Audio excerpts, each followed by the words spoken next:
Friends, आज हम लोग कुर्ती की कटिंग एंड स्टिचिंग सीखने वाले हैं और इसी कुर्ती में मैं आपको कैनवस से गले की फिनिशिंग कैसे देते हैं वो भी बताने वाली हूँ और साथ में हम इनविजिबल शोल्डर कैसे अटैच करते हैं वो भी सीखेंगे। तो वीडियो को बिना स्किप किए हुए लास्ट तक जरूर देखिएगा। यहाँ पर मैंने 2 मीटर फैब्रिक लिया है। एक्चुअली ये मेरा दुपट्टा है, तो ये दुपट्टे का बॉर्डर है, आप देख सकते हैं। ये पूरा 2 मीटर है और इसकी विड्थ जो है 1 मीटर है, लेंथ 2 मीटर है। मैं इसी में कुर्ती बनाने वाली हूँ। तो आप नॉर्मल फैब्रिक से भी बना सकते हैं, दुपट्टा से भी बना सकते हैं। इस तरह से कपड़े को 4 फोल्ड किया है मैंने और ऊपर से जो कपड़ा टेढ़ा है उसको मैंने एक सीधा लाइन खींच के सीधा कर लिया है। शोल्डर के लिए मैंने 7 इंच पर निशान लगाया है और आर्म होल के लिए 7 इंच पर निशान लगाया है। क्योंकि मैं बोट नेक बना रही हूँ तो आप कंधे की चौड़ाई जितना लें, आर्म होल की गहराई भी उतना ही लेना है आपको। तो मैंने यहाँ पर 7 इंच चौड़ाई लिया है तो 7 इंच गहराई भी लिया है। अब यहाँ पर मैं चेस्ट का 4th पार्ट लूँगी, आप आपके मेजर के अकॉर्डिंग लीजिए। तो 36 के लिए मैंने यहाँ पर 9 इंच पर निशान लगाया और 1.5 इंच का मार्जिन ऐड किया है।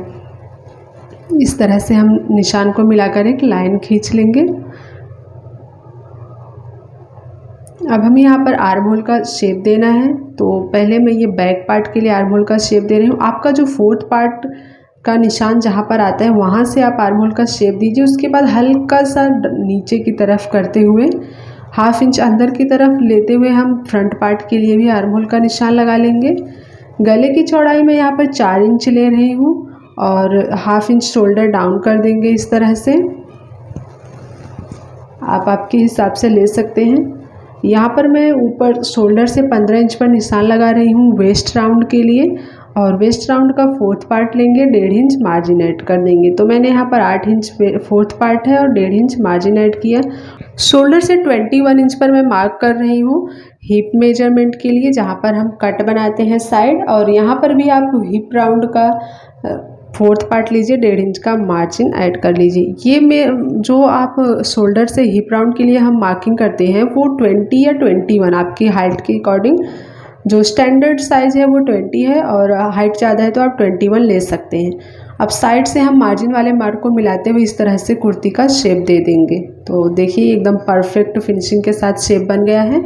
अब हमने जो हिप राउंड के लिए यहाँ पर मेजरमेंट लिया है मेरा 10.25 इंच है, तो मैं 10.25 इंच पर मार्क करते हुए इस तरह से नीचे तक आऊँगी। जो हमारा कुर्ती का घेर होगा वो 10.25 इंच का कट के रेडी होगा। तो इस तरह से मैं 10.25 इंच पर निशान लगाकर साइड से सभी निशान को मिला लूँगी। उसके बाद हम इसकी कटिंग करेंगे। तो जो हमने निशान लगाया है उसी पर कटिंग करेंगे। आर्म होल की कटिंग में ध्यान दीजिएगा, पहले आपको बैक पार्ट वाला आर्म होल कट करना है। यहाँ से मैंने जो शोल्डर डाउन किया वो कट कर लेंगे। अब मैं बीच में से पहले एक पार्ट निकाल लूँगी जो होगा मेरा बैक पार्ट। अब हमारा जो ये फ्रंट पार्ट है इसको हम बराबर से इस तरह से रखेंगे और जो हमने आर्म होल के लिए शेप दिया था उसकी कटिंग कर लेंगे इस तरह से। तो फ्रंट और बैक पार्ट की कटिंग हो गई है। अब हमारा जो बचा हुआ फैब्रिक है साइड से, यहाँ से मैं स्लीव्स की कटिंग कर लूँगी। तो मैंने कपड़े को इस तरह से 4 फोल्ड किया है। मेरा जो रेडी स्लीव लेंथ है, एल्बो लेंथ बना रहे हैं वो 10.5 इंच है। 1 इंच का मार्जिन ऐड करके 11.5 इंच पर निशान लगाया है और साइड में मैंने लगभग 3.5 इंच का डाउन करके इस तरह से स्लीव्स का शेप दे दिया है। और यहाँ पर आप 1/2 इंच या 1 इंच का मार्जिन लीजिए। इस तरह से फ्रंट पार्ट के लिए जिस तरह हम आर्म होल में शेप देते हैं कुर्ती में, उसी तरह स्लीव्स में भी हमें फ्रंट पार्ट के लिए 1/2 इंच अंदर की तरफ से शेप देना पड़ता है। नीचे बॉटम आपके मेजरमेंट के अकॉर्डिंग से मार्जिन ऐड करके निशान लगाइए और कट कर लेंगे इस तरह से कुर्ती को। स्लीव्स, कुर्ती के स्लीव्स की भी कटिंग हो गई है। अब हम यहाँ से फ्रंट 2 पीस को कट करेंगे सामने वाले के लिए निशान देने के लिए। तो ये हमारा स्लीव्स हो गया, फ्रंट और बैक पार्ट की कटिंग हो गई है।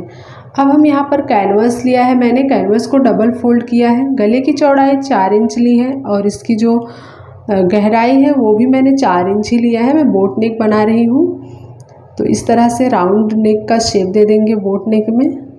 कैनवस को मैंने डबल फोल्ड किया है और उसके बाद मैं उस पर निशान लगा रही हूँ। अब यहाँ गले के नीचे मैं 2 इंच पर निशान लगाऊंगी और यहाँ से 1/2 इंच पर और ड्रॉप शेप की मार्किंग दे दूंगी इस तरह से। फ्रंट पार्ट पे मैं इस तरह का नेक डिज़ाइन बना रही हूँ। तो ये जो ड्रॉप शेप है मैंने 2 इंच लिया है, एक आप आपके अकॉर्डिंग कर सकते हैं। तो ये मुझे ज़्यादा बड़ा लग रहा है इसलिए मैं 1/2 इंच इसमें कम कर देती हूँ, 1/2 इंच से थोड़ा कम। इस तरह से मैंने छोटा ड्रॉप शेप बनाया है। अब यहाँ से हम 1-1 इंच पर बाहर की तरफ मार्किंग करेंगे। मार्किंग करने के बाद वहाँ पर इस तरह से ड्रॉ कर लेंगे और वहाँ से कटिंग कर लेंगे। यानी जो हमारे गले की चौड़ाई में जो कैनवास पट्टी हम यूज करेंगे वो लगभग 1 इंच का रहेगा। बीच से हमें नहीं कट करना है, बस साइड से कट करना है। उसके बाद अब हम इस तरह से फोल्ड करके दूसरी साइड भी नेक ड्रॉ कर लेंगे। तो इस तरह से वो ट्रांसपेरेंट कैनवास होता है तो आपको मार्क दिखेगा, दूसरी तरफ फिर आप ड्रॉ कर लीजिए। तो देखिए नेक ड्रॉ हो गया है मेरा। अब हम इसको, हमारा जो बचा हुआ कपड़ा है उसके ऊपर हम इसे प्रेस कर लेंगे अच्छे से। तो देखिए मैंने यहाँ पर प्रेस कर लिया। अब नीचे की तरफ से हाफ इंच एक्स्ट्रा कपड़ा छोड़ते हुए हमें इसकी कटिंग कर लेनी है। ऊपर हमें मार्जिन छोड़ने की ज़रूरत नहीं है, बस साइड में और नीचे चाहिए मार्जिन। उसके बाद ये मार्जिन का कपड़ा हम इस तरह से फोल्ड करते हुए सिलाई लगा लेंगे। तो देखिए मैंने बैक पार्ट के लिए भी कैनवास कट कर लिया है। बैक पार्ट में मैं सिंपल राउंड नेक का शेप दिया है, फ्रंट पार्ट में डिज़ाइन था जो मैंने आपको दिखाया। अब दोनों कैनवास पे हम इस तरह से जो हमारा एक्स्ट्रा कपड़ा है उसको ऊपर की तरफ फोल्ड करते हुए हम सिलाई लगा लेंगे इस तरह से। जहाँ पर थोड़ा सा कॉर्नर आए डिज़ाइन में वहाँ पर इस तरह से छोटा सा कट लगाएंगे तो फैब्रिक अच्छे से फोल्ड होगा इस तरह से। तो मैंने, अब हम यहाँ पर फ्रंट पार्ट की नेक लेंगे और फ्रंट पार्ट का जो हमारा कुर्ती है उस पर नेक कैनवास का जो हमने नेक डिज़ाइन बनाया है उसको इस तरह से सेंटर पर रखेंगे और अच्छे से पिन अप कर लेंगे। पिन अप करने के बाद जो हमने निशान लगाया है उसी निशान पर हमें सिलाई लगानी है। तो अब आपको समझ में आया होगा कि इस तरह से अगर आप नेक लाइन ड्रॉ करते हैं मार्कर से या पेन से तो आपको सिलाई करने में बहुत ईजी रहेगा। अब इस सिलाई आपको उसी निशान पर लगा लेना है इस तरह से। सिलाई लगाने के बाद हम सेंटर से एक्स्ट्रा फैब्रिक को कट करेंगे और हाफ इंच का मार्जिन छोड़ते हुए।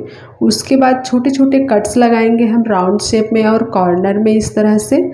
कट्स लगाने के बाद हम इसको रॉन्ग साइड में पलट लेंगे। पलटने के बाद हम कॉर्नर को नुकीली चीज़ से अच्छे से इस तरह से निकाल लेंगे। तो अब आप देख सकते हैं इसका जो फिनिशिंग है वो कितना ज़्यादा अच्छा आया है। आप गले की फिनिशिंग के लिए कैनवास यूज किए, बहुत ही अच्छा लुक आता है। अब हम किनारे पर 1 फुट की सिलाई लगाएंगे इस तरह से, जिसे टॉप स्टिच भी कहते हैं। नेक लाइन पर इस तरह से स्टिच लगा लेंगे जिससे ये और भी अच्छे से फिनिशिंग के साथ बैठ जाएगा। अगर आपको सिलाई नहीं लगाना है तो आप इसे प्रेस भी कर सकते हैं। तो मैंने यहाँ पर सिलाई लगा लिया है। अब यहाँ पर मैं एक बटन और लूप लगा लूँगी जो हमने ड्रॉप शेप बनाया है। इसी तरह से मैं बैक पार्ट नेक भी रेडी कर लूँगी। तो देखिए मैंने यहाँ पर बैक पार्ट का नेक भी इसी तरह से रेडी कर लिया है। अब हम शोल्डर अटैच करेंगे। तो शोल्डर मैंने देखिए नीचे फ्रंट पार्ट का है और ऊपर मैंने बैक पार्ट लिया है। तो बैक पार्ट की जो कैनवास पट्टी हमने पलटी थी उसको हम इस तरह से दोनों शोल्डर को मिलाकर कवर कर लेंगे। उसके बाद ऊपर से सिलाई लगा लेंगे इस तरह से, डबल सिलाई लगाकर इसको हम पक्का कर लेंगे। उसके बाद जब आप इसको इस तरह से देखिए पलटेंगे तो एकदम फिनिशिंग के साथ ये नेक अटैच हो गया है। आप देख सकते हैं ये नेक अच्छे से ब्लॉक हो गया है। जो शोल्डर का मार्जिन रहता है वो ब्लॉक हो जाता है। ये दोनों शोल्डर मैंने इसी तरह से अटैच कर लिया है। अब हम यहाँ पर स्लीव्स अटैच कर लेंगे। तो देखिए मैंने स्लीव्स अटैच कर लिया। स्लीव्स अटैच करने के बाद अब हमें इसमें चाक बनाना है, फिटिंग करना है। तो सबसे पहले हम फिटिंग करेंगे। तो कटिंग करने के टाइम मैंने 1.5 इंच का मार्जिन लिया था, तो दोनों साइड मैंने 1.5 इंच पर निशान लगा लिया है। अब इसी निशान पर हम सिलाई लगाएंगे जिससे हमारी परफेक्ट फिटिंग कुर्ती की हो जाएगी। आप आपकी वही निशान लगाएंगे जो आपका मेजरमेंट रहेगा, उसके अकॉर्डिंग निशान लगाएंगे। निशान लगाने के बाद जब आप सिलाई करते हैं तो वो एकदम परफेक्ट तरीके से सिलाई होती है। आपको उसी कॉन्फिडेंस के साथ सिलाई पर जो निशान हमने लगाया उस पर सिलाई लगाते हुए जाना रहता है। और यहाँ पर देखिए किस तरह से चाक बनाते हैं, वहाँ पर हमें सुई अंदर की तरफ छोड़ना है। उसके बाद इस तरह से घुमाते हुए डबल सिलाई लगा लेनी है।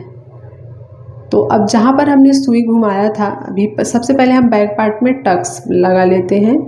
तो टक्स लगाने के लिए हम जो हमारा वेस्ट राउंड है, बैक पार्ट में टक्स लगाना है, वहाँ के वेस्ट राउंड में हम इस तरह से पहले सेंटर पर निशान लगाएंगे। उसके बाद उस निशान से दोनों साइड 4.5 इंच पर, लगभग 4 इंच पर या 4.5 इंच पर निशान लगाएंगे दोनों साइड।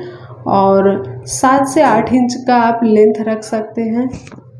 दोनों साइड में 8-8 इंच टक्स के लिए निशान लगा रही हूँ, जिसका लेंथ है वो 8 इंच है और दोनों के बीच में गैपिंग भी 8 इंच का है। तो इस तरह से दोनों निशान को पकड़ेंगे हम और एक सिलाई लगा लेंगे ऊपर से, और नीचे की तरफ एकदम टक्स का निशान जैसे लगाते हैं वैसे ही लगाएंगे। बीच में जो मार्जिन होगा वो लगभग 1/2 इंच का होगा। तो दोनों साइड मैंने टक्स लगा लिया है। अब हम चाक बनाएंगे। तो चाक बनाने के लिए मैं नीचे से 1/2 इंच पर फोल्ड करते हुए इस तरह से ऊपर की तरफ आऊँगी, जहाँ पर हमने सिलाई को ब्लॉक किया था। इस तरह से 1/2 इंच पर सिलाई लगाते हुए हम ऊपर की तरफ आएंगे। जहाँ पर हमने सिलाई ब्लॉक किया था वहाँ कपड़ा थोड़ा एक्स्ट्रा हो जाता है, तो उसी के अकॉर्डिंग हमें फ़ोल्ड करना है और इस तरह से हम चाक बना लेंगे दोनों साइड। मैं आपको चौक की फिनिशिंग दिखाती हूँ बनाने के बाद। इस तरह से हम दूसरी साइड भी फ़ोल्ड करेंगे। अब यहाँ ऊपर से नीचे की तरफ सिलाई लगाते हुए जाएंगे और कपड़े को फ़ोल्ड करते हुए जाएंगे। आप अंदर कपड़ा ऊपर से नीचे कितना भी फोल्ड करें, बट आपकी जो सिलाई है वो ऊपर से नीचे सेम दिखनी चाहिए, एक ही डिस्टेंस होना चाहिए दोनों सिलाई के बीच में। तो सिलाई लगाने के बाद हम एकदम किनारे से भी सिलाई लगा लेंगे इस तरह से। बहुत ही ईजिली चाक बन जाता है। अगर आप ऊपर से बनाएंगे तो थोड़ा चाक बनाने में मुश्किल होता है। नीचे से शुरू करेंगे बनाना तो परफेक्ट फिनिशिंग के साथ बन जाता है। ये देखिए इस तरह से दोनों साइड में चाक बना लूँगी। तो उसके बाद मैं आपको कुर्ती का फाइनल लुक दिखाती हूँ। ये देखिए मेरा नेक इस तरह से मैंने बटन और लूप लगा लिया है, और ये स्लीव्स कुर्ती की परफेक्ट फिटिंग आप देख सकते हैं कितना बढ़िया आया है। वीडियो आपको पसंद आया तो लाइक ज़रूर कीजिएगा और ऐसे ही वीडियोज़ के लिए हमारे चैनल को सब्सक्राइब कर लीजिए। जय श्री राधे।